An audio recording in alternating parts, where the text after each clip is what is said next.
إن الحمد لله نحمده ونستعين ونستغفره ونؤمن به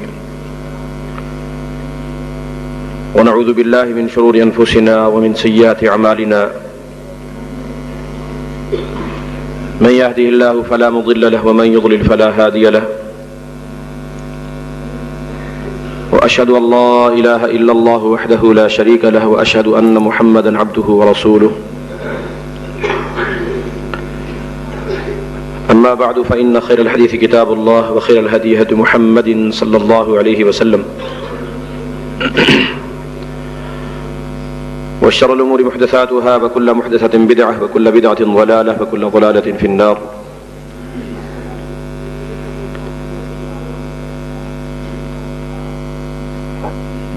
فأعوذ بالله السميع العليم من الشيطان الرجيم من همزه ونفخه ونفثه. بسم الله الرحمن الرحيم.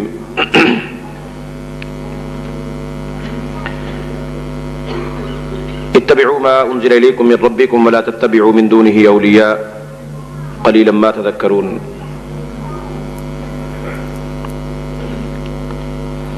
وقال النبي صلى الله عليه وسلم تركت فيكم أمرين لن تضلوا ما إن تمسكتم بهما كتاب الله وسنة رسوله. اللهم صل على محمد وعلى آل محمد كما صليت على إبراهيم وعلى آل إبراهيم إنك حميد مجيد. اللهم بارك على محمد وعلى آل محمد كما باركت على إبراهيم وعلى آل إبراهيم إنك حميد مجيد. اللهم انفعنا بما علمتنا وعلمنا ما ينفعنا وزدنا علما. رب اشرح لي صدري ويسر لي أمري واحلل عقدة من لساني يفقهوا قولي. رب زدني علما رب زدني علما رب زدنی علما. ہر قسم کی حمد و ثنا، تسبیح و تعریف، تنزیہ و تقدیس، عظمت اور بڑائی اللہ رب العالمین کی ذات بابرکات کے لیے خاص ہے، جو احکم الحاکمین، مالک الملک، اس ساری کائنات کو اکیلا بنانے والا، اس کا نظام چلانے والا، ساری مخلوق کو اکیلا ہی پیدا کرنے والا، سب کا روزی رسان، حاجت روا، مشکل کشا اور عالم الغیب ہے. پھر سینکڑوں نہیں، ہزاروں نہیں، لاکھوں اور کروڑوں نہیں،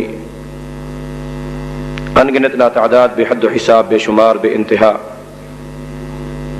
صلاۃ اور سلام امام الانبیاء جناب محمد الرسول اللہ صلی اللہ تعالی علیہ وآلہ وصحبہ وسلم کی ذات گرامی کے لیے.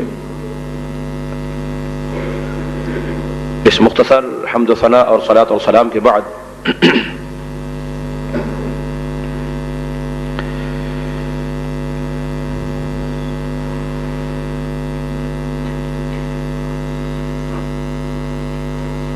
اللہ تبارک و تعالیٰ سے دعا ہے، اللہ تبارک و تعالیٰ آج کا جو یہ پروگرام خالص توحید و سنت کے احیاء و بقاء و تحفظ کے لیے منعقد کیا گیا ہے، جن دوستوں ساتھیوں نے اس کے لیے محنتیں کی، کوششیں کی، اللہ وہ قبول فرمائے. آپ احباب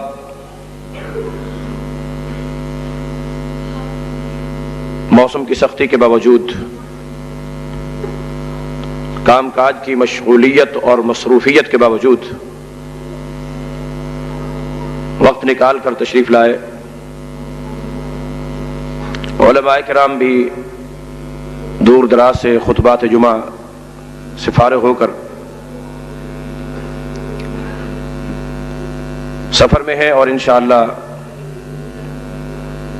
جیسے میں پہنچ گیا ہوں انشاءاللہ وہ بھی پہنچ جائیں گے.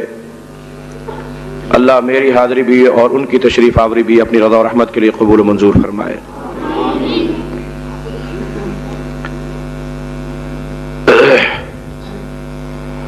نبی اکرم صلی اللہ علیہ وسلم کا کوئی بھی خطبہ ایک فکرہ سے خالی نہیں ہوا کرتا تھا، کل بدعۃ ضلالہ، ہر بدعت گمراہی ہے۔ اللہ تبارک و تعالی ہم سب کو محفوظ فرمائے اور ہماری اصلاح فرمائے۔ کوئی بھی خلاف شریعت، خلاف سنت کام ہمیں زیب نہیں دیتا ہے اور نہ ہی ہمیں اسے اختیار کرنا چاہیے۔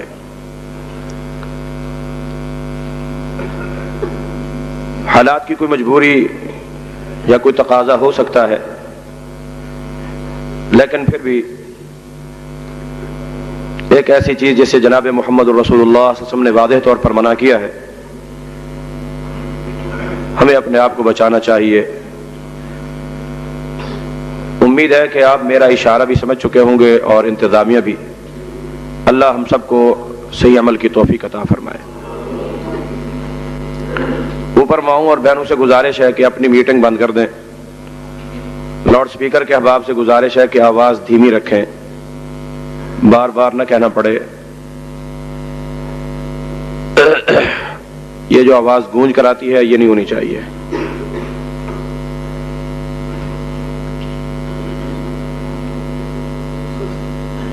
جانور کو ذبح کیا تو فارسی میں ہی دعا پڑھ دی۔ اگر یہ حجت العربیہ عربی آتی ہے، قرآن آتا ہے، لیکن پھر بھی قرآن چھوڑ کر، عربی چھوڑ کر اگر وہ فارسی میں سب کچھ کر دیتا ہے تو اجزاہ عند ابی حنیفہ کا، امام ابو حنیفہ کے نزدیک یہ جائز ہے۔ کتاب دیکھ لو یہ آیا، ملتان کی چھپی ہوئی، ملتان کی چھپی ہوئی۔ میرے پاس پرانی سی بات ہے، فون آئی، میں کتاب لینے نہیں گیا خود، پھر میں نہیں لی تاکہ ہمارے تازہ۔ اور پھر یہی کتاب ہے جو فقہ حنفیہ کی محمد علی کتاب، اس کا صفحہ نمبر 350 ایک مسئلہ لکھا ہوا ہے، اور مسئلہ آپ بھی جانتے ہیں۔ بچہ پیدا ہوتا ہے، ماں اسے دودھ پلاتی ہے، اور دودھ پلانا قرآن کریم میں اللہ رب العالمین نے حکم دیا ہے۔ یہ ماں کی ذمہ داری ہے، وہ کیا کرے؟ دودھ پلائے۔ یہ اللہ تعالیٰ کا حکم ہے۔ اور یہ دودھ کتنے عرصے تک پلانا ہے؟ کتنے عرصے تک پلانا ہے؟ اب آئیے یہ کتاب دیکھ لیجئے، کتاب الرضاع، ہدایہ، صفحہ نمبر 350۔ ثم مدت الرضاعۃ 30 شہرا عند ابی حنیفہ، امام ابو حنیفہ کے نزدیک دودھ پلانے کی مدت 30 ماہ ہے۔ کتنے ماہ؟ 30 مہینے۔ 30 کتنے سال ہو گئے؟ کتنے سال ہو گئے؟ 2.5 سال مدت الرضاعہ، دودھ پلانے کی مدت۔ یہ فقہ حنفیہ کی معتبر کتاب ہدایہ کہ دودھ پلانے کی مدت کتنی ہے؟ 2.5 سال ہے۔ لیکن رب کا قرآن کیا فرماتا ہے؟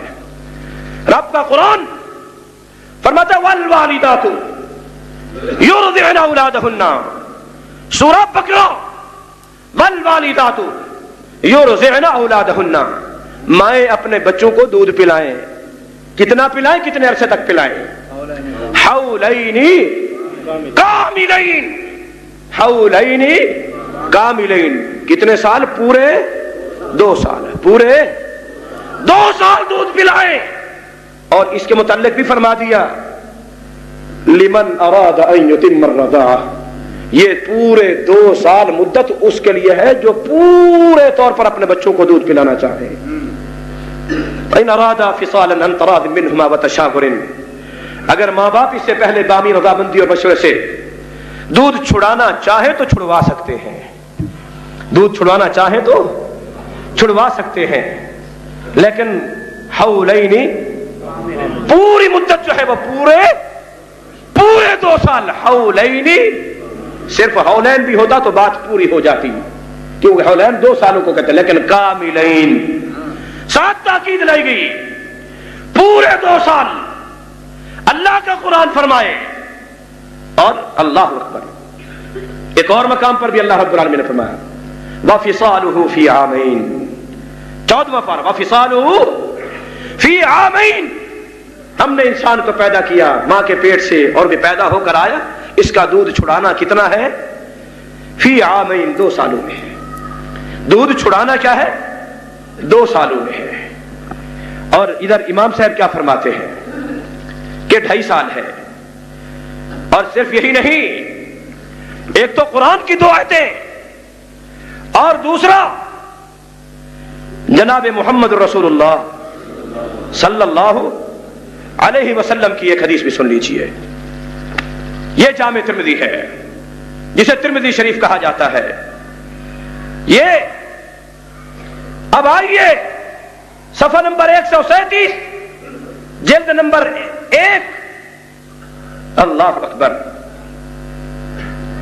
اکثر اہل العلم من اصحاب النبی صلی اللہ علیہ وسلم وغیرہم ان الرضاعة لا تحرم الا ما كان دون الحولين وما كان بعد الحولين الكاملين فانه لا يحرم شيئا. کہ اصل مدت دودھ پلانے کی کتنی ہے؟ پورے. اکثر صحابہ یہی کہتے ہیں اور نبی صلی اللہ علیہ وسلم کا فرمان سنن دار قطری کے اندر کتاب الرضاعت کے اندر موجود ہے. نبی صلی اللہ علیہ وسلم فرماتے ہیں لا رضاع بعد حولین، 2 سالوں کے بعد دودھ پلانا نہیں ہے. اور پھر اس میں نبی صلی اللہ علیہ وسلم کے صحابہ، قرآن بھی یہ کہے 2 سال، نبی بھی یہ فرمائے 2 سال، صحابہ بھی فرمائے 2 سال، مگر فقہ حنفی کیا کہتی ہے؟ 2.5 سال. اور یہ بات اللہ اکبر اس مولوی نے بھی تسلیم کی ہے جس کا حوالہ میں بھی دے رہا تھا، شبلی نعمانی نے، کہ واقعی امام صاحب نے یہاں پر.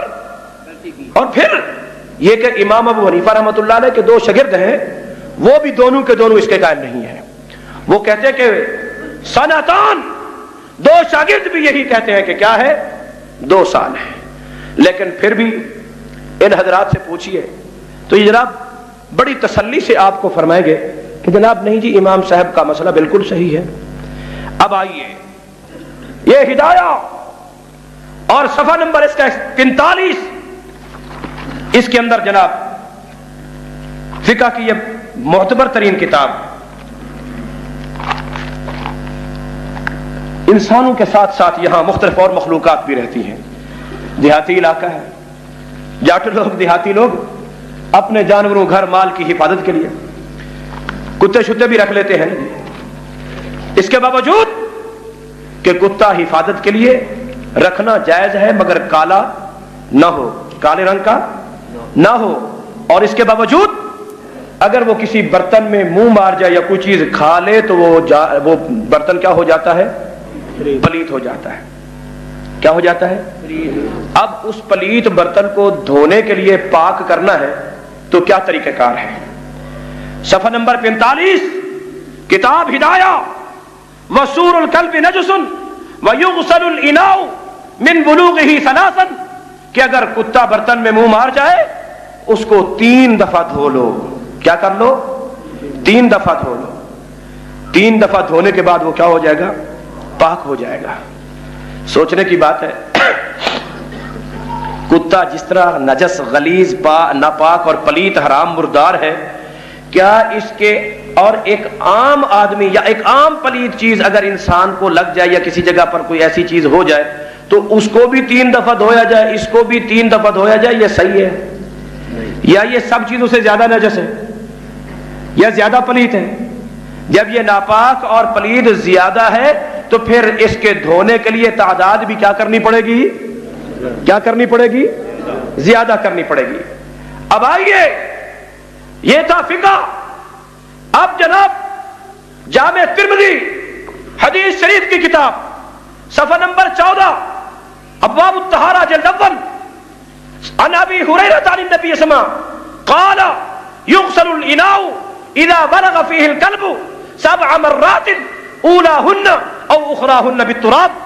کہ نبی اکرم سے فرماتے ہیں جب کتا برتن میں منہ مار جائے تو پھر اس کو 7 دفعہ دھونا ہے. 7 میں سے پہلی دفعہ یا آخری دفعہ تو مٹی کے ساتھ مانج کے دھونا ہے، مٹی کے ساتھ رگڑ کر. کس کے ساتھ؟ مٹی کے ساتھ رگڑ کر.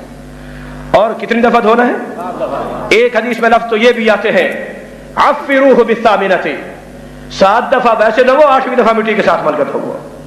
اور امام ترمذی فرماتے ہیں ھذا حدیث حسن صحیح، یہ حدیث کیا ہے؟ حسن صحیح ہے. جب نبی صلی اللہ علیہ وسلم جو اللہ کی طرف سے حلال اور حرام پاک اور پلیت بتلانے والے ہیں، اور وہ تو فرمائیں کہ 7 دفعہ دھویا جائے، 7 دفعہ سے کم نہ دھویا جائے، 1 دفعہ مٹی سے یا 8ویں دفعہ مٹی سے یا پہلی دفعہ مٹی سے یا آخری دفعہ مٹی سے دھوو گے تب وہ پاک ہوگا، ورنہ پاک نہیں ہوگا۔ لیکن اس کے مقابلے میں فقہ کیا کہتی ہے کہ جناب وہ 3 دفعہ کے دھونے سے ہی کیا ہو جاتا ہے؟ پاک ہو جاتا ہے۔ مگر ایک مسلمان نے ماننا ہے تو کس کو؟ نبی اکرم صلی اللہ علیہ وسلم کی حدیث کو، نبی اکرم صلی اللہ علیہ وسلم کی حدیث مبارکہ کو۔ اب آئیے ایک اور مسئلہ، انسان حج پہ جاتا ہے، یہاں تو ہم دور دراز ہیں، لیکن جو قریب قریب والے لوگ ہیں، بلکہ پرانے زمانوں میں بھی لوگ جب بحری جہازوں وغیرہ پر جاتے تھے تو قربانی کے جانور اپنے ساتھ لے کر جاتے تھے۔ قربانی کے جانور، نبی صلی اللہ علیہ وسلم مدینہ سے آئے، قربانی کے جانور ساتھ لے کر آئے۔ جب مدینہ میں تھے ابو بکر صدیق کو بھیجا، قربانی کے جانور وہاں سے ساتھ بھیجے۔ اور اب چونکہ سفر بڑے لمبے ہوتے تھے، جانور بھی لوگوں کے کئی قافلوں کے اندر ہو جاتے تھے، پہچان کے لیے، علامت اور نشانی کے لیے کہ یہ قربانی کا جانور ہے، کوئی اور جانور نہیں۔ کیوں؟ اس لیے کہ عام جانور اور قربانی کے جانور میں فرق ہے کہ قربانی کا جانور شعائر اللہ میں شامل اور داخل ہے۔ اس نے اگر ذبح ہونا ہے تو کہاں پر؟ محل العتیق پر پہنچ کر، اس اپنے محل پر پہنچ کر، حلال ہونے کی جگہ کے اوپر پہنچ کر، اور وہاں پر بیت اللہ کے قریب جا کر وہاں پر ذبح ہونا ہے۔ اس نے کسی اور جگہ ذبح نہیں ہونا۔ ہاں اس کے علاوہ باقی جانور ہو، انسان جیسے قافلوں کی صورت میں نکلتے ہیں، کھانے کے لیے، خوراک کے لیے کہیں بھی ذبح کیا جا سکتا ہے، مگر قربانی کے جانور کو سوائے اس حتی یبلغ الہدی محلہ، جب تک وہاں نہیں پہنچی اس کو ذبح کرنا حلال نہیں ہے۔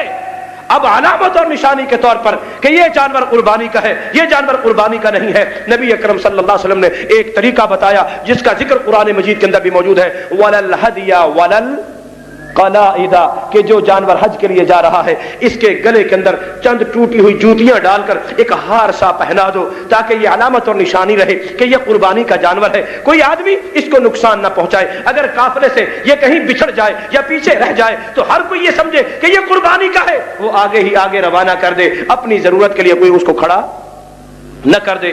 نبی اکرم صلی اللہ علیہ وسلم جب قربانی کے جانور کو اس طرح بھیجا کرتے تھے تو نبی اکرم صلی اللہ علیہ وسلم خود بھی اور اس کے لیے قربانی کے جانور کو یہ تقلید کرتے تھے، اور تقلید کہتے بھی اسی کو ہے، گلے کے اندر ہار لٹکانا، جوتیوں کا ہار۔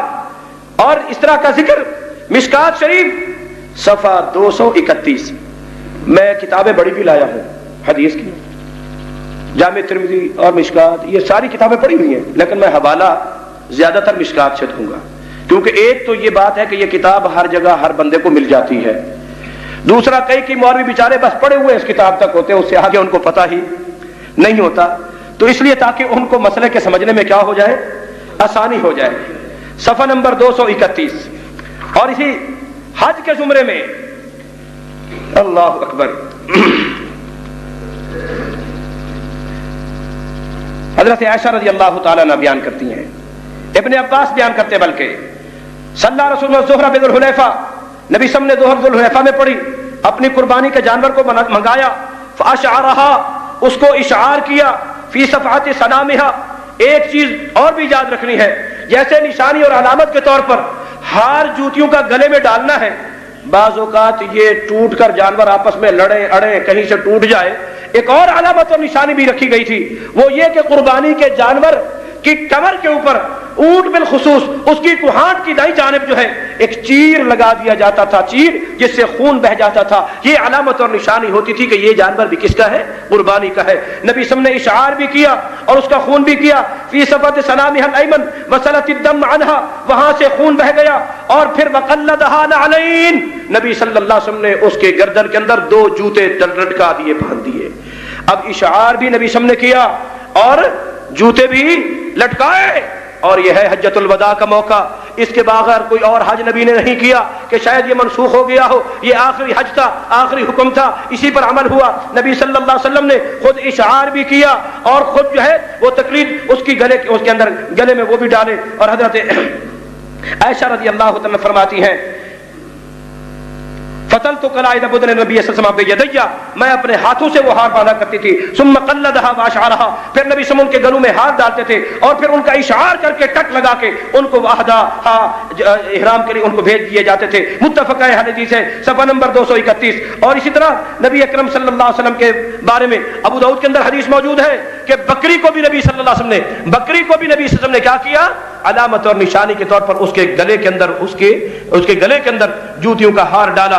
اور یہ مسلم شریف کے اندر بھی حدیث موجود ہے صفحہ نمبر 425 کے اوپر، صفحہ نمبر 425 کتاب الحج میں، کہ نبی اکرم صلی اللہ علیہ وسلم نے بکری بھیجی اور بکری کے گلے کے اندر بھی جوتی کا ہار ڈالا۔ اور اللہ اکبر، ہدایہ صفحہ نمبر 256 اس کے اندر جناب فقہ کی یہ کتاب ہمیں اس بارے میں یہ بتلاتی ہے، وَتَقْلِيدُ الشَّاةِ غَيْرُ مُعْتَادٍ وَلَيْسَ بِسُنَّةٍ، کہ ہمارے نزدیک بکری کے گلے کے اندر یہ جوتے کا ہار ڈالنا یہ کوئی اچھی بات نہیں ہے اور یہ نبی صلی اللہ علیہ وسلم کی سنت نہیں ہے، نبی صلی اللہ علیہ وسلم کی سنت۔ حالانکہ آپ حدیثیں سن چکے ہیں، حضرت عائشہ فرماتی ہیں، حضرت عبداللہ بن عباس فرماتے ہیں، نبی صلی اللہ علیہ وسلم خود آئے، اپنے اونٹ کو آپ نے اشعار بھی کیا، تقلید بھی کی، گلے میں ہار بھی ڈالا اور اس کا خون بھی بہایا، اور پھر بکریاں بھیجی، جانور بھیجے، ان کو حضرت عائشہ کہتی ہے میں باندھا کرتی تھی اور پھر نبی صلی اللہ علیہ وسلم خود بھی ان کو باندھ کر بھیجا کرتے تھے۔ اور متفق ہے حدیث، صحیح بخاری اور مسلم کی حدیث ہے۔ اور پھر اس طرح ابو داؤد کے اندر غنمن کے لفظ بھی موجود ہے، مسلم میں غنم کے لفظ بھی موجود ہے۔ لیکن جناب فقہ حنفیہ کی یہ معتبر کتاب ہدایہ شریف صفحہ نمبر 256 کتاب الحج جلد نمبر 1 کہتے ہیں کہ تقلید الشاۃ لیس بسنۃ، کہ جناب غیر معتاد، ایک تو یہ اچھی بات نہیں، عادت اچھی نہیں ہے، اور دوسرا یہ سنت بھی نہیں ہے، لہذا یہ طریقہ کار اختیار نہیں کرنا چاہیے۔ اب میرے بھائیو آپ ہی بتائیں، ہمیں نبی صلی اللہ علیہ وسلم کے طریقہ کار اسوہ حسنہ اور سنت کی اتباع اور پیروی کرنی چاہیے یا اس کتاب کی پیروی کرنی چاہیے؟ اللہ اکبر۔ اب آئیے پھر کتاب میں اٹھا رہا ہوں، مسئلہ ایک بڑا عظیم آ رہا ہے، اور پھر کتاب بھی دیکھ لیجئے، مشکات المصابیح، اور اس کا صفحہ نمبر 270 کتاب النکاح، اور اس میں نبی اکرم صلی اللہ علیہ وسلم بذات خود ایک مسئلہ بیان فرماتے ہیں، اور وہ مسئلہ بھی بڑا اہم ہے، آج جس کی پرواہ نہیں کی جاتی، حالانکہ اس کی بہت ہی زیادہ سخت ترین ضرورت ہے۔ اب آئیے امام الانبیاء جناب محمد رسول اللہ صلی اللہ علیہ وسلم نے فرمایا کہ لا نکاح الا بولی، ابھی موسیٰ اشعری بیان کرتے ہیں، نبی صلی اللہ علیہ وسلم نے فرمایا لا نکاح الا بولی، جب تک کسی نکاح میں ولی موجود نہ ہو، اس کی اجازت نہ ہو، اس وقت تک وہ نکاح نہیں ہوتا ہے۔ امام احمد نے اس حدیث کو بیان کیا، امام ترمذی نے بیان کیا، ابو داؤد کے اندر موجود ہے، ابن ماجہ میں موجود ہے۔ اور اسی طرح ایک اور حدیث ام المؤمنین سیدہ عائشہ رضی اللہ تعالیٰ عنہ مومنوں کی ماں بیان کرتی ہیں، میں نے جناب محمد رسول سے سنا تھا کہ رسول اللہ نے فرمایا ان رسول اللہ صلی اللہ علیہ وسلم قال ایما امرأة نکحت نفسها بغیر اذن ولیها فنکاحها باطل فنکاحها باطل فنکاحها باطل، کہ نبی فرماتے ہیں جو عورت اپنا نکاح اپنے مالک اپنے وارث اور ولی کی مرضی کے بغیر کر لے اس کا نکاح باطل ہے، اس کا نکاح باطل ہے، اس کا نکاح باطل ہے۔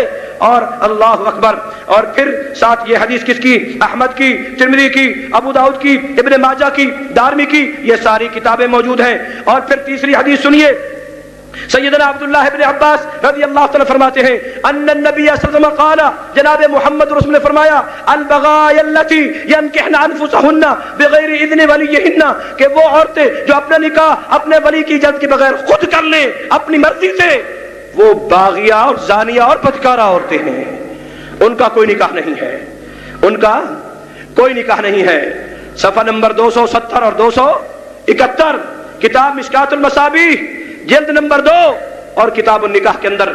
لیکن اس کے برعکس میرے بھائیوں یہ کتاب الہدایہ ہے، اس کا صفحہ نمبر 313 ہے، اور اس صفحہ 313 کے اوپر اب اس کتاب میں یہ کیا کہ کیا لکھا ہوا ہے،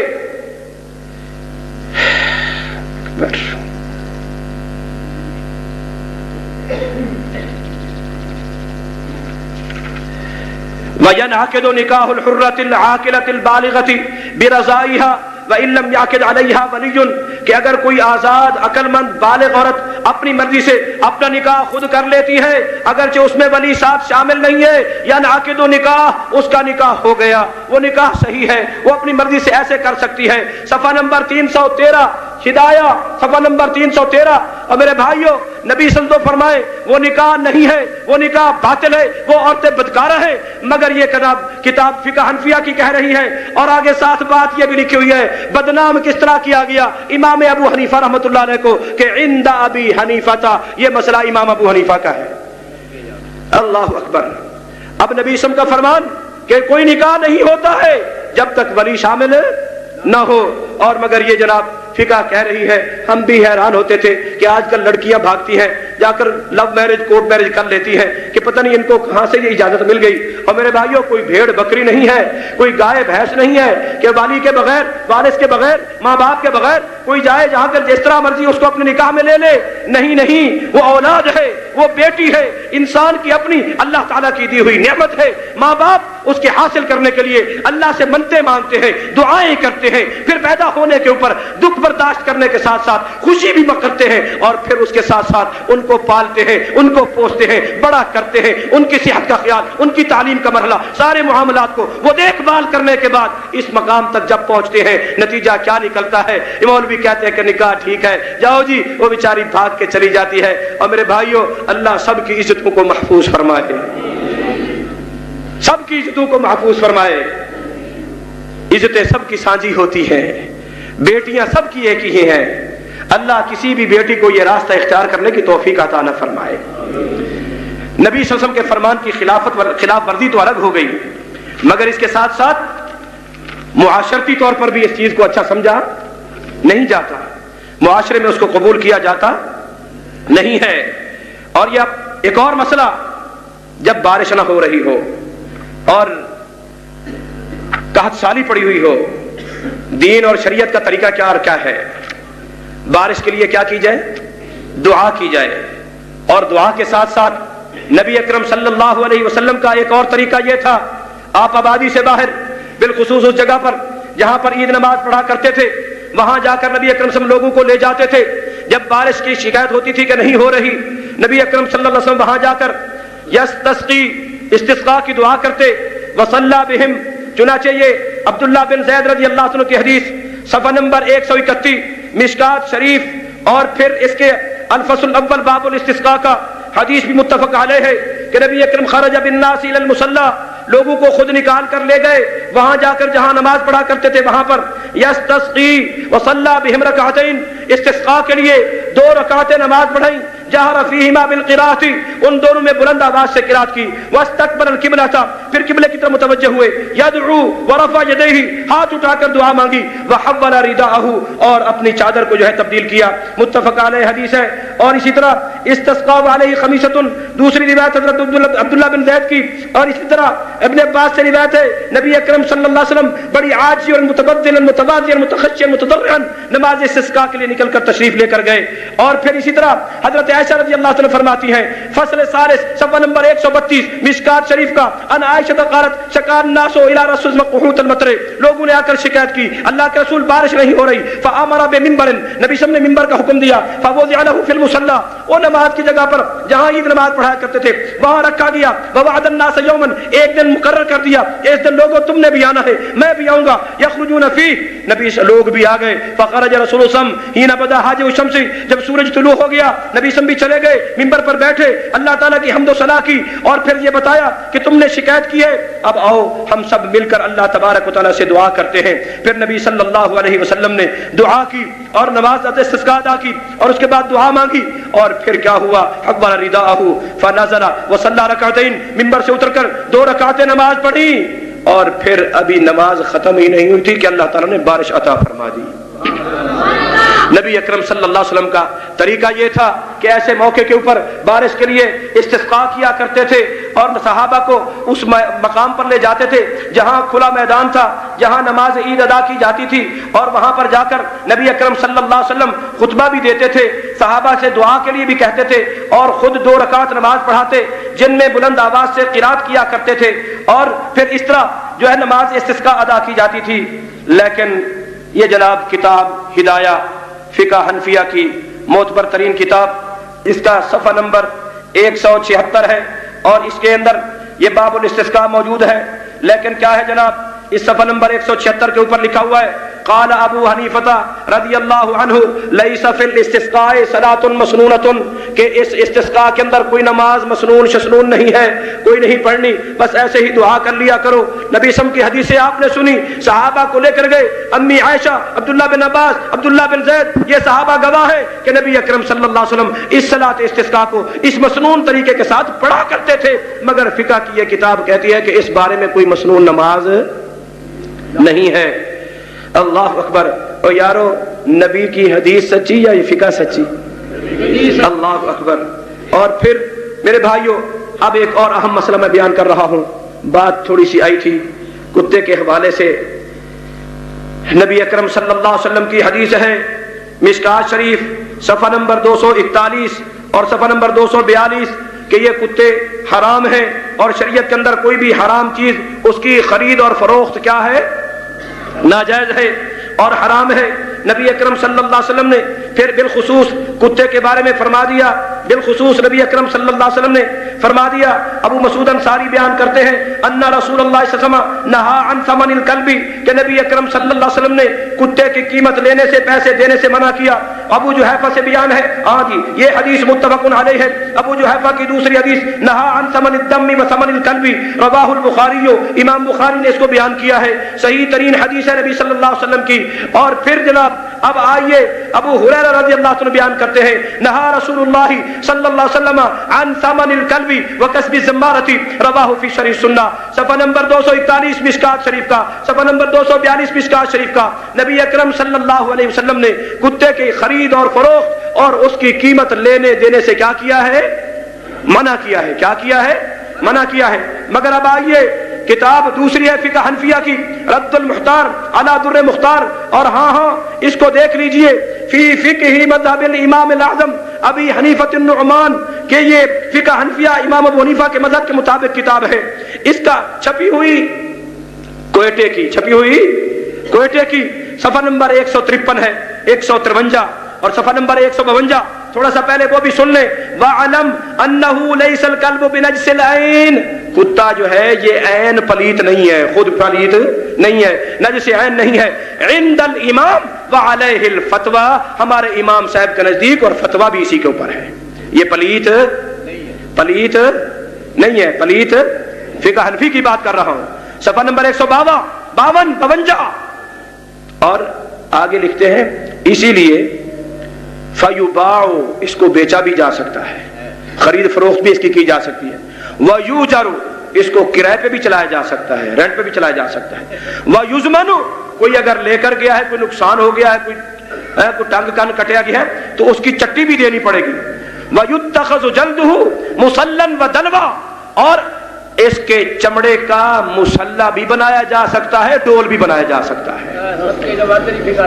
جلدہ مسلن ودلون. اور آگے لکھتے ہیں ولو اخرج حیا ولم یصب فمہ الماء لا یفسد ماء البئر، اگر کنویں میں گر جائے اور منہ نہ ڈوبے، کتا سارا کا سارا ڈوب گیا ہو تو کنواں پلیت نہیں ہوگا، کنویں کا پانی پلیت نہیں ہوگا. اور آگے لکھتے ولا صوب بانتفاضہ، باہر نکل کے آئے، چھنٹکارا مارے، پانی کپڑے کے اوپر جا کر لگ جائے تب بھی کپڑے پلیت نہیں ہوں گے. ولا بعصہ، اگر چبا لے کاٹ لے کتا کسی کو تو اب بھی وہ جگہ وہ پلیت نہیں ہے. ہاں اگر معلوم یرا ریقہ، اگر لعاب لگ جائے، تھوک لگ جائے، پھر وہ جگہ پلیت ہوگی، ورنہ پلیت نہیں ہوگی. ولا صلاۃ حاملہ، اے ولا یفسد، نماز فاسد نہیں ہوگی اس آدمی کی، صلاۃ حاملہ، جو نماز پڑھے اس کو اٹھا کر، جو نماز پڑھے اس کو اٹھا کر. ولو کبیرن، چاہے کتا بڑا ہی کیوں نہ ہو. ہم حیران ہوتے تھے کہ مشرف کتے کیوں اٹھا کے بیٹھتا ہے، حیران ہوتے تھے، مگر پھر سمجھ آئی کہ اس کو راستہ کہاں سے ملا ہے. اللہ اکبر.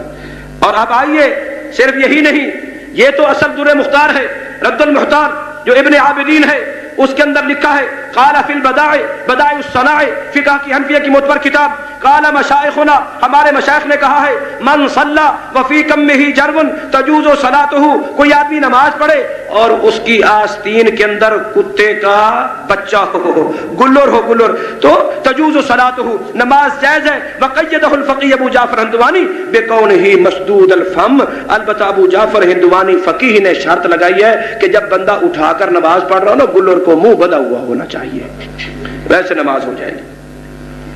میرے بھائیو اب آپ نے حدیثیں سنی نبی صلی اللہ علیہ وسلم نے نہا عن ثمن الکلب کتے کی خرید اور فروخت اور اس کی قیمت سے کیا کیا منع کیا منع کیا مگر فقہ حنفی کی یہ کتاب رد المحتار در محتار اور ہاں ابھی میں بتاؤں گا آپ کا کہ آپ کے چک کے اندر اس کتاب کا حوالہ دیا گیا ہے اس کو بنیاد بنا کر اس کا حوالہ دیا گیا ہے اس کا سفر بھی دیا گیا ہے حوالہ بھی دیا گیا ہے اس کتاب کو معتبر سمجھ کر اپنے مذہب کو سچا ثابت کرنے کے لیے حوالہ دیا گیا اس کتاب کا. یہ تحریر موجود ہے یہ عکس موجود ہے جو آپ کے اس چک کے اندر تقسیم کیا گیا. اس کتاب کا نام بھی موجود ہے اور اس کا حوالہ بھی کیا ہے اس میں معلوم ہوا یہ کتاب بڑی معتبر کتاب ہے. کیا ہے بڑی مگر یہ معتبر کتاب کیا کہتی ہے کہ کتے کو خریدا بھی جا سکتا ہے بیچا بھی جا سکتا ہے اور اگر نقصان ہو جائے تو اس کی چٹی بھی دینی پڑے گی. حالانکہ امام الانبیاء جناب محمد رسول اللہ صلی اللہ علیہ وسلم نے کیا فرمایا کہ اس کی کوئی قیمت نہیں ہے کوئی خرید و فروخت اور اس کے کیا کر دیا نبی صلی اللہ علیہ وسلم نے کیا کر دیا ہے اس سے منع کر دیا ہے. اب آئیے نبی اکرم صلی اللہ علیہ وسلم کا فرمان ہے ایک بندہ رمضان شروع ہوا روزے رکھ رہا تھا اچانک بیمار ہو گئی بیماری کی وجہ سے کچھ روزے چھوٹ گئے اور پھر یہاں تک کہ وہ فوت ہو گیا. ابھی اس کے روزے باقی تھے لیکن اس کو زندگی نے مہلت نہیں دی وہ روزے نہیں رکھ سکا تو اس مسئلے کو حل کیا کریں گے. مشکات شریف صفحہ نمبر 178 کتاب الصوم اور روایت حدیث سن لیجئے. عن عائشہ کون بیان کر رہی ہیں ام المؤمنین عائشہ رضی اللہ تعالی عنہ قالت کہا من مات وعلیہ صوم صام عنہ ولیہ متفق علیہ. ام المؤمنین صدیقہ کائنات عائشہ صدیقہ فرماتی ہے جو شخص فوت ہو جائے وعلیہ صوم اور اس کے اوپر روزے بھی باقی تھے صام عنہ ولیہ اس کا ولی اس کا قریبی رشتہ دار اس کی طرف سے روزے رکھ سکتا ہے. کیا کر سکتا ہے روزے رکھ سکتا ہے بلکہ وہ ولی اس کا روزے رکھے. حدیث کیا ہے متفق علیہ ہے حدیث کیا ہے متفق علیہ. ٹائم کے مختصر ہونے کے بنا پر ایک ایک حدیث پڑھتا جا رہا ہوں باقیوں کے حوالے دیتا جا رہا ہوں. اللہ اکبر. صفحہ نمبر 178 کتاب مشکات شریف کہ اگر روزہ رہ جائے کوئی آدمی فوت ہو گئے تو اس کا ولی کیا کرے اس کی جگہ پر روزہ رکھے. کیا کرے روزہ رکھے. مگر آپ آئیے جناب کتاب الہدایہ صفحہ نمبر 222 اور صفحہ نمبر 223 اس کے اوپر بھی یہ مسئلہ بیان کیا گیا. مگر فقہ کی روشنی میں ہمیں فقہ کیا تلقین کرتی ہے فقہ ہمیں یہ بتلاتی ہے کہ جناب کہ اگر روزے رار کے روزے رہ جائیں اور وہ فوت ہو جائے تو پھر کیا کیا جائے. من مات علیہ قضاء رمضان فاوصى به یتامى عنه ولیہ لكل یوم مسکینا. کوئی آدمی فوت ہو گیا روزے باقی تھے وہ وصیت کر گیا تو اس کا ولی ایک دن کے بدلے ایک ایک مسکین کو کھانا کھلاتا چلا جائے. یہ صفحہ نمبر 222 اور صفحہ نمبر 223 پر آگے لکھا ہے ولا يصوم عنه الولی اور اس کا ولی اس کی طرف سے روزے نہ رکھے اس کا ولی اس کی طرف سے روزہ نہ رکھے. صفحہ نمبر 223 کتاب الصوم اور جناب جلد نمبر 1 ہدایہ شریف. مگر اس کے برعکس مشکات صفحہ 178 نبی صلی اللہ علیہ وسلم کی حدیث ام المؤمنین عائشہ صدیقہ رضی اللہ تعالیٰ سے کہ نبی صلی اللہ علیہ وسلم نے فرمایا ایسی صورت میں اس کا ولی کیا کرے روزہ رکھے. اس کا ولی کیا کرے روزہ رکھے. اب آئیے میرے بھائیوں پھر اسی کتاب کا صفحہ نمبر 171 ایک حوالہ اور دے دوں. جمعہ کا دن ہے بندے نماز پڑھنے کے لیے جمعہ کی آ رہے ہیں خطبہ کھڑا ہو چکا ہے یا پہلے سے لوگ پڑھ رہے ہیں اور جناب جب امام خطبہ شروع کر دے تو پھر اس وقت فقہ حنفیہ کے نزدیک کیا ہے اذا خرج الامام یوم الجمعہ ترک الناس الصلاۃ. لوگ نماز کو چھوڑ دیں جب خطبہ شروع ہو جائے پھر نماز نہ پڑھیں. لیکن اس کے برعکس اب آئیے جناب محمد رسول اللہ صلی اللہ علیہ وسلم کیا فرماتے ہیں صحیح مسلم صفحہ نمبر 287 نبی اکرم صلی اللہ علیہ وسلم کا فرمان ہے اذا جاء احدكم يوم الجمعة والامام يخطب فلا يجلس حتى يصلي ركعتين، کہ جب تم میں سے کوئی شخص آئے جمعہ کے دن اور امام خطبہ دے رہا ہو تو اس وقت تک نہ بیٹھے جس وقت تک کہ پہلے 2 رکعت نہ پڑھ لے. تو پہلے 2 رکعت پڑھے گا پھر وہ بیٹھے گا. خطبے کے دوران نماز پڑھی جا سکتی ہے، نبی صلی اللہ علیہ وسلم نے پڑھنے کا حکم بھی دیا. صرف یہی نہیں ہے، جامع ترمذی کے اندر حدیث موجود ہے، نبی صلی اللہ علیہ وسلم جمعہ کو خطبہ ارشاد فرما رہے تھے، ایک آدمی آیا آ کر بیٹھ گیا، نبی صلی اللہ علیہ وسلم نے پڑھوایا خطبے کے دوران ہی قم فصلی رکعتین، پہلے کھڑے ہو جاؤ 2 رکعت نماز پڑھو پھر اس کے بعد تم بیٹھنا. اب جمعہ کا خطبہ ہو، نماز آنے والا آ کر پڑھ سکتا ہے، پہلے سے پڑھ رہا ہے، خطبہ شروع ہو چکا، وہ نماز پڑھ لے، کوئی حرج نہیں ہے. یہ نبی صلی اللہ علیہ وسلم کا فرمان ہے. مگر فقہ شریف کیا کہتی ہے کہ جناب وہ نماز نہ پڑھیں، نماز نہ پڑھیں. اللہ اکبر. اور اب آئیے ایک اور مسئلہ بھی بیان کر دوں. ہدایہ صفحہ نمبر 61 پر موجود ہے. آپ بھی ماشاءاللہ دیہاتی لوگ ہیں، بعض اوقات سر کے اوپر بڑے لمبے چوڑے پگڑ باندھے ہوئے ہوتے ہیں، سردی کا موسم ہوتا ہے اور بندے کو اتارنا پھر سارے کو باندھنا یہ تھوڑا سا کیا ہوتا ہے، مشکل بھی ہوتا ہے.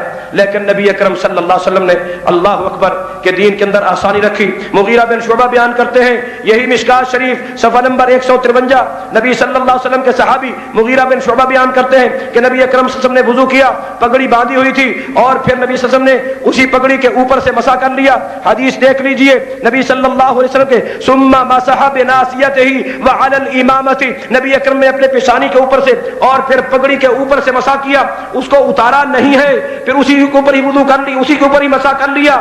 لیکن جناب اب آئیے صفحہ نمبر 61 صفحہ نمبر 61 یہ کتاب ہدایہ، اس کے اندر یہ بات موجود ہے کہ جناب کہ ایسی صورت میں کیا کرنا چاہیے. اللہ اکبر. ولا يجوز المسح على الامامۃ، پگڑی کے اوپر مسح کرنا جائز نہیں ہے. نبی اسم کی حدیث فرماتی ہے نبی اسم نے پگڑی کے اوپر مسح کیا، وہ کیا ہے، جائز ہے. مگر فقہ حنفیہ کی یہ معتبر کتاب کیا کہتی ہے کہ جناب جائز نہیں ہے.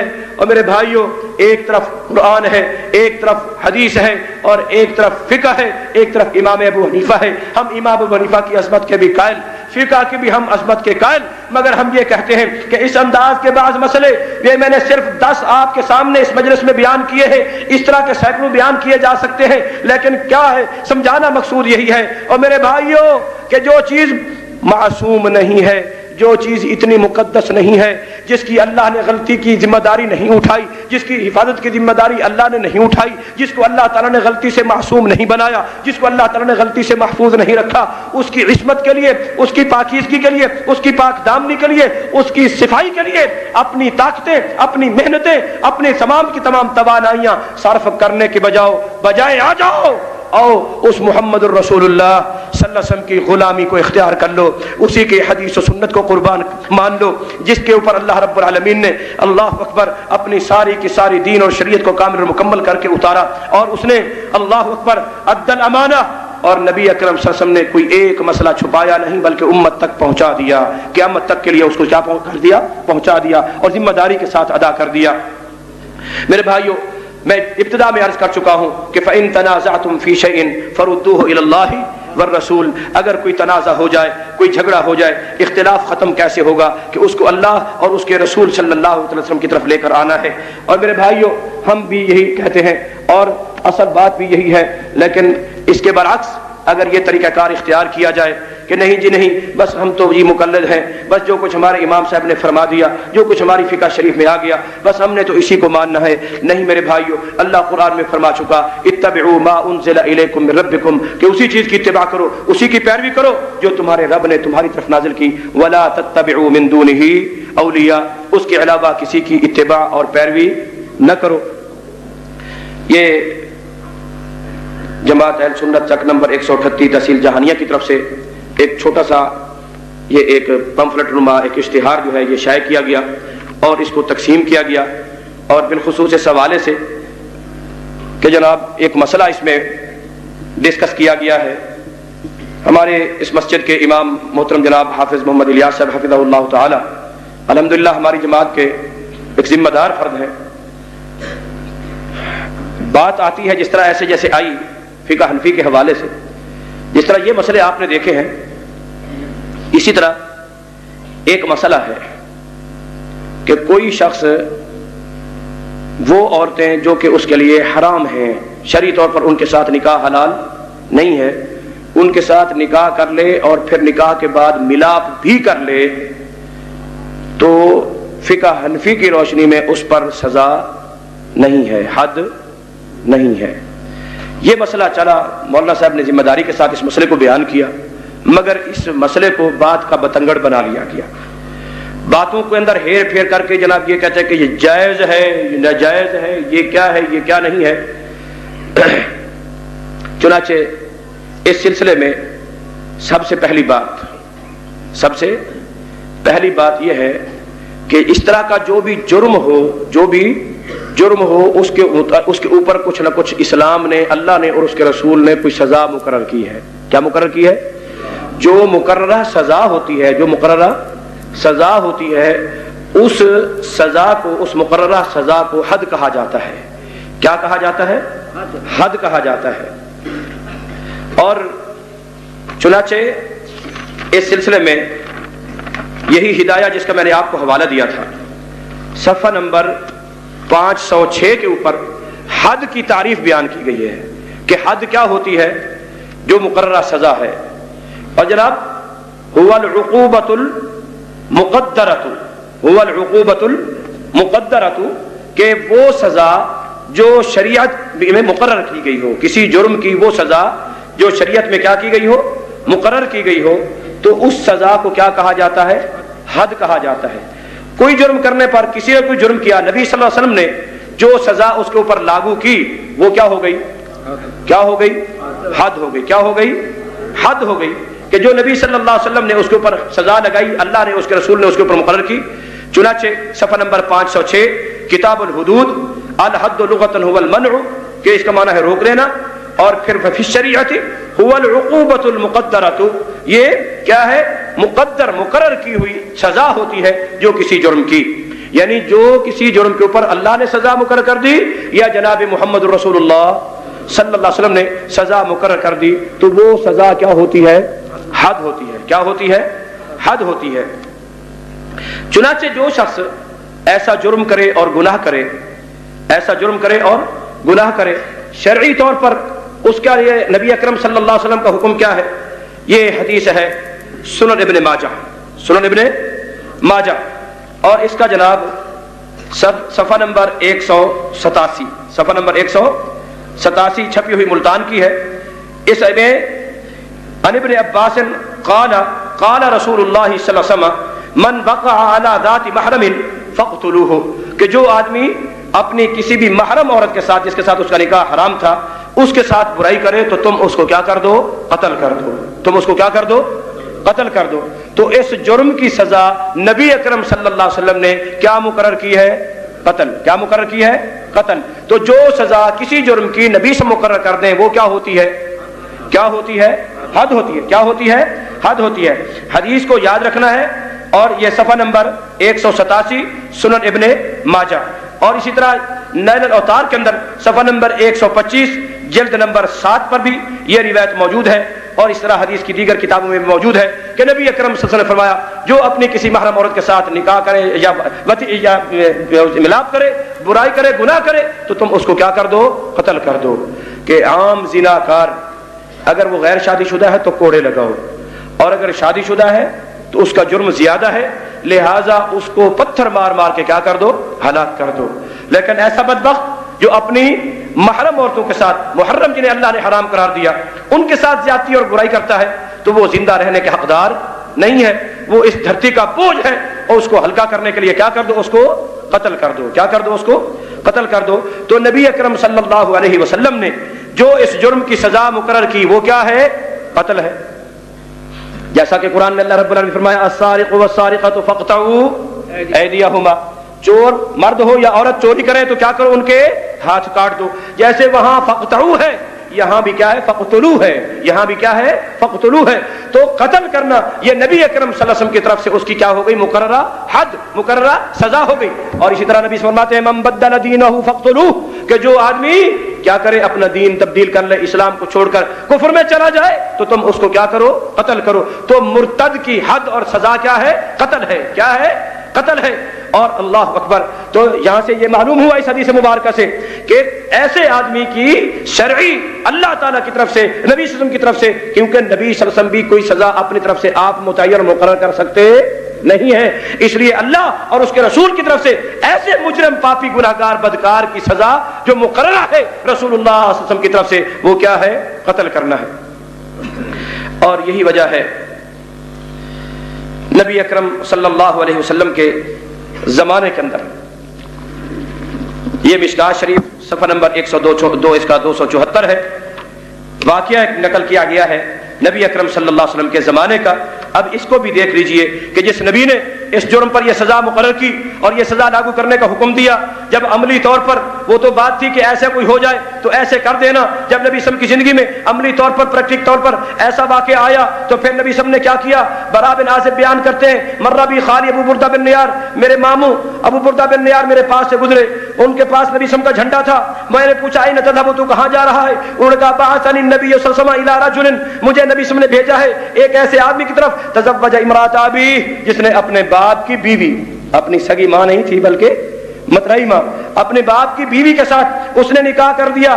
اور ابو داؤد کی روایت کے اندر یہ ہے کہ اعرس بہ، اس نے وہ ایک رات بھی اس کے ساتھ گزار لی ہے۔ تو نبی صلی اللہ علیہ وسلم نے مجھے بھیجا ہے کہ جاؤ، امرنی ان آتیہ براسہ، نبی صلی اللہ علیہ وسلم نے مجھے حکم دیا ہے میں اس کا سر گردن سے اتار کے لے آؤں، قتل کر کے اس کا سر اتار کے لے آؤں۔ اور یہ روایت امام ترمذی نے بھی بیان کی، امام ابو داؤد نے بھی بیان کی، نسائی ابن ماجہ کے اندر بھی ہے، دارمی میں بھی موجود ہے۔ فامرنی ان اضرب عنقہ، نبی صلی اللہ علیہ وسلم نے مجھے حکم دیا کہ میں اس کی گردن کو کیا کر دوں؟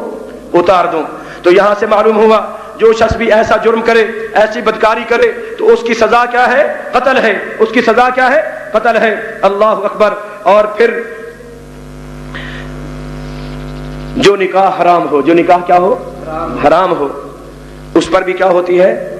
سزا ہوتی ہے۔ اس پر بھی کیا ہوتی ہے؟ سزا ہوتی ہے۔ چنانچہ عبداللہ ابن عمر رضی اللہ تعالیٰ عنہ بیان کرتے ہیں نبی اکرم صلی اللہ علیہ وسلم نے ہمیں ایک دفعہ متع کی اجازت دی، پھر منع کر دیا، ولا اعلم احدا تمتع وهو محسن الا رجمته بالحجارہ۔ عبداللہ بن عمر فرماتے ہیں اب کوئی شادی شدہ آدمی میرے سامنے لایا جائے اور اس نے متع کا نکاح کیا ہو تو الا رجمته بالحجارہ، میں اس کو کیا کروں گا؟ پتھروں کے ساتھ رجم کر دوں گا۔ اب یہ پتھروں کے ساتھ رجم کرنا سزا ہے یا نہیں ہے؟ حد شرعی ہے یا نہیں ہے؟ قتل حد شرعی ہے یا نہیں ہے؟ متعہ والا نکاح بھی حرام، اور اپنی حرام عورت کے ساتھ نکاح کرنے والا نکاح بھی کیا ہے؟ حرام۔ جو یہ نکاح کرے گا اس کے لیے بھی کیا ہے؟ سزا ہے۔ اس کے لیے بھی کیا ہے؟ سزا ہے۔ لیکن اس کے برعکس جیسا کہ ہاں جی، اور یہ تو آپ نے مختصر سی حدیث ہے، قرآن مجید میں اللہ رب العالمین نے فرما دیا حرمت علیکم امہاتکم و بناتکم و اخواتکم، اور پھر بڑی تاکید کے ساتھ آگے چل کر اللہ رب العالمین احل لکم ما وراء ذالکم، کہ یہ جو حرام ہے ان کے علاوہ باقی رشتے حلال ہیں، وہ بھی کیسے؟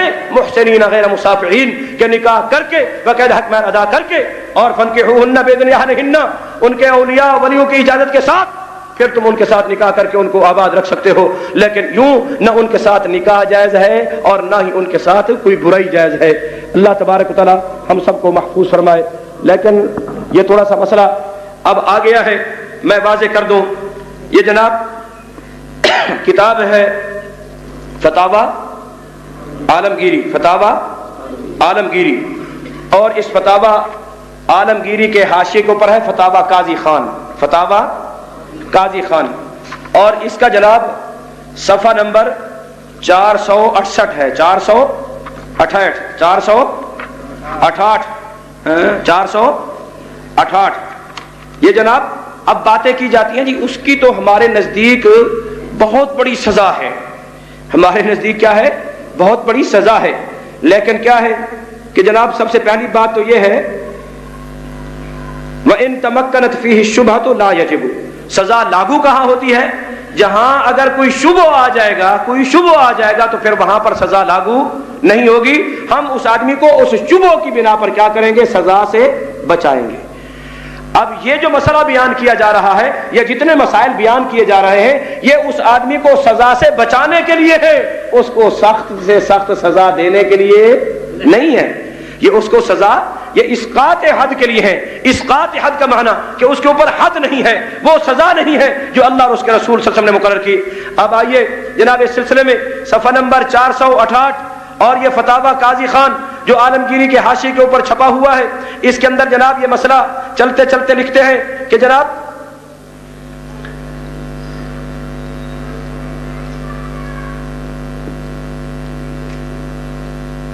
وَكَذَلِكَ لَوْ تَزَوَّجَ بِذَاتِ رَحْمٍ مَحْرَمٍ، کہ کوئی آدمی کسی اپنی ذی محرم عورت کے ساتھ جو اس کے لیے کیا ہے؟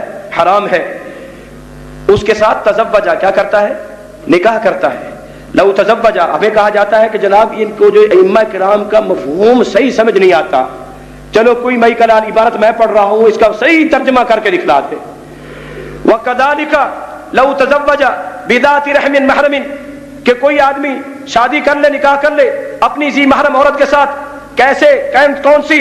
نحول بنتی، جیسے بیٹی ہے، والاختی، جیسے بہن ہے، والاممی، جیسے ماں ہے، والعمتی، جیسے پھوپھی ہے، والخالتی، اور جیسے خالہ ہے۔ یہ بیٹی، بہن، ماں، چاچی، پھوپھی، ان جیسی یہ عورتیں جن کے ساتھ نکاح حرام ہے، اگر ان کے ساتھ نکاح کر لے، وجامعها، اور ملاپ بھی کر لے، لا حد علیہ فی قول ابی حنیفہ وان قال علمت انها علی حرام، اگرچہ وہ یہ کہے بھی صحیح کہ مجھے پتا تھا کہ میرے لیے حرام ہے، تب بھی اس کے اوپر سزا نہیں ہے۔ عند ابی حنیفہ، عند ابی حنیفہ۔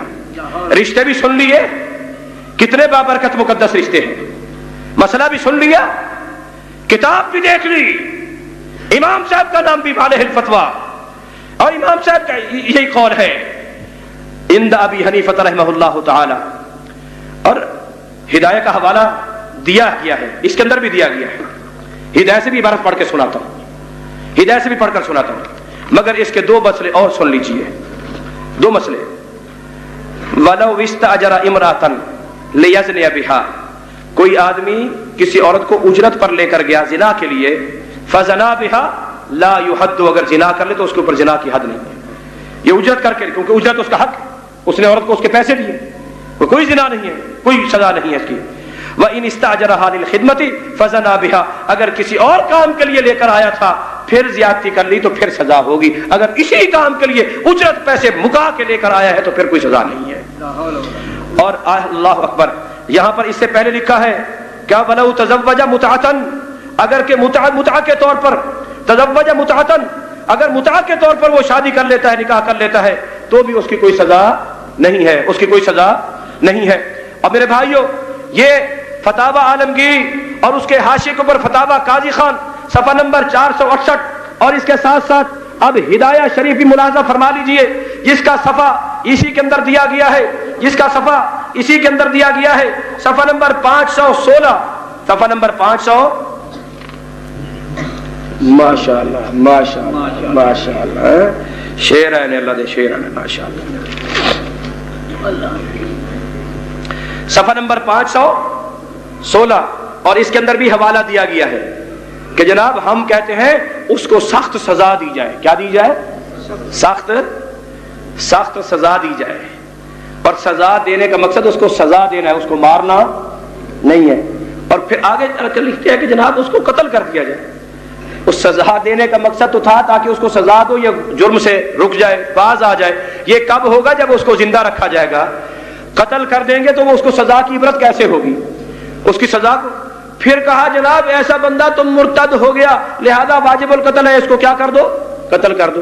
اب سوچنے کی بات ہے، اس کو سزا قتل کی جو دی جا رہی ہے بعد میں، وہ تو مرتد ہونے کی دی جا رہی ہے، اس جرم کی سزا کیا ہے تمہارے نزدیک؟ ایک آدمی جو دو جرم کرتا ہے اس کو دونوں جرموں کی سزا ملتی ہے یا ایک کی ملتی ہے؟ دونوں جرموں کی نا۔ یہ مرتد ہو گیا لہذا اس کو قتل کر دو، یعنی پھر بھی اس کو اس جرم کی سزا سے پھر بھی بدیا، وہ سزا جو قتل دی جا رہی ہے اس کو، وہ مرتد ہونے کی دی جا رہی ہے، وہ اس جرم کی سزا۔ ہم بھی تو یہی کہتے ہیں کہ تمہارا مذہب ہے کہ اس کی سزا۔ اب آئیے صفحہ نمبر 516، ہدایہ ومن تزوج امرأة لا يحل له نکاحها فوطئها لا يجب عليه الحد، کہ اس کے اوپر حد واجب نہیں ہے، لکنه یوجع عقوبۃ، اے یضرب مولمن، اس کو مارو لیکن اتنا مارو کہ اس کو کیا ہو جائے، تکلیف ہو. بس اس کو مارنا مقصود نہیں ہے، اس کو قتل کرنا مقصود نہیں ہے، اس کو ختم کرنا مقصود نہیں ہے. ورنہ وہ ختم تو زنا کی اگر اس کو سزا، جب اس نے نکاح کر لیا وہ کیا بن گیا، شادی شدہ. کیا بن گیا، شادی شدہ. اور شادی شدہ کی سزا کیا ہے، رجم ہے. سنسار کرو کرو کرو یہاں تک کہ وہ مر جائے. شادی شدہ کی سزا کیا ہے. اب وہ کہتے ہیں وہ سزا نہیں دینی اس کو. جب وہ سزا نہیں دینی تو فقہ حنفیہ اور امام ابو حنیفہ کا مقصود کیا ہوگا، اس کو قتل کرنا نہیں ہے، ہاں اس کو تعزیر دی جائے. اور جیسا کہ اس کے اندر لکھا ہوا ہے کہ یعزر، کیا کیا جائے گا، تعزیر دیا جائے گا. اور اس پمفلٹ کے اندر بھی دیا جائے گا کہ اس کو تعزیر دی جائے گی. کیا دی جائے گی، تعزیر دی جائے گی. اور تعزیر دیکھ لیجئے کیا ہے تعزیر، یہی رد المختار، در مختار. اور اس کے اندر جناب یہ لکھا ہوا ہے کہ ان التعزیر تعذیب دون الحد، تعزیر جو ہوتی ہے یہ ادب سکھلانے کے لیے ہوتی ہے اور حد کی سزا سے کم ہوتی ہے. حد کی سزا سے کیا ہوتی ہے، کم ہوتی ہے. من العذر بمعنی رد و ردع، عذر کا معنی اس کو روکنا، منع کرنا ہے تاکہ یہ اس جرم سے بچ جائے. وَإِنَّهُ قَدْ يَكُونُ بِالضَّرْبِ وَغَيْرِهِ، یہ صرف مار پیٹ کے تھوڑا بہت یوں جناب کر کے ہو سکتی ہے. صفحہ نمبر 163، صفحہ نمبر 163 کتاب رد المختار، در مختار. اور جناب اب آئیے تو صحیح میرے بھائیو، یہ دیکھ لیجئے صفحہ نمبر 194، صفحہ نمبر 100. لغتاً التعذیب، یہ تعذیب دون الحد، اکثرہ 39 صوتاً، زیادہ سے زیادہ 39 سوٹیاں ماری جا سکتی ہے کسی کو. واقلہ 3، اور کم سے کم اگر کسی کو تعزیر دینی ہو تو صرف 3 سوٹیاں مار سکتے ہو. 3، کم سے کم 3، اور زیادہ سے زیادہ کتنی، 39. اس پمفلٹ میں مولوی صاحب نے لکھا کہ جناب اس کا مال بھی لیا جا سکتا ہے. مگر آئیے صفحہ نمبر 196، یہی کتاب تمہاری در مختار فقہ حنفی کی، التعزیر بالمال کان فی ابتداء الاسلام ثم نسخ والحاصل ان المذهب عدم التعزیر باخذ المال، کہ کسی بھی آدمی کا مال لے کر اس کو تعزیر نہ دی جائے، تعزیر نہ دی جائے. فقہ یہ کہتی ہے، مگر لکھنے والا یہ لکھتا ہے کہ جناب اس کا مال بھی لوٹ لیا جائے. مگر یہ مال لے لینا یہ بھی صحابہ کے عمل سے ہے. فقہ حنفیہ تو کہتی ہے کہ اس کا مال بھی تم نے لینا نہیں ہے. اور اللہ اکبر، باقی یہ بات کہ تعزیر اس کو یعزر، تعزیر دی جائے. تعزیر کم سے کم کتنی سوٹیاں، بولو بولو، چھیتی بول پو ہن تھوڑی جان چھٹنے لگی انشاءاللہ. کتنی، اور زیادہ سے زیادہ کتنی، 39. زیادہ سے زیادہ کتنی، 39. اور پھر آگے جناب لکھتے ہیں کہ اقل التعزیر 3 جلدات. اور پھر جناب یہاں تک بھی لکھ دیا ورآ انہ یسجد بصوت واحد، اور یہ کیا ہے، امام کے سپرد ہے، قاضی کے سپرد ہے، وہ اس کو جیسے کرے، یہ ان کے سپرد نہیں ہے شریعت. اور یہاں پر بھی لکھا ہوا ہدایت کے اندر بھی، تعزیر کے اندر، کہ یہ امام کے سپرد ہے، امام جیسے مرضی کرے. اگر امام ایک ہی سوٹی سے، ایک ہی ڈانگ سے سمجھتا ہے کہ بندہ سمجھ جائے گا تو پھر ایک ہی ڈانگ کافی ہے، اس کو زیادہ نہ مارے پیٹے. اور پھر جناب آگے چل کر انہوں نے تعزیر کے لیے شرائط مقرر کیے ہیں کہ جناب درجے ہیں اس کے.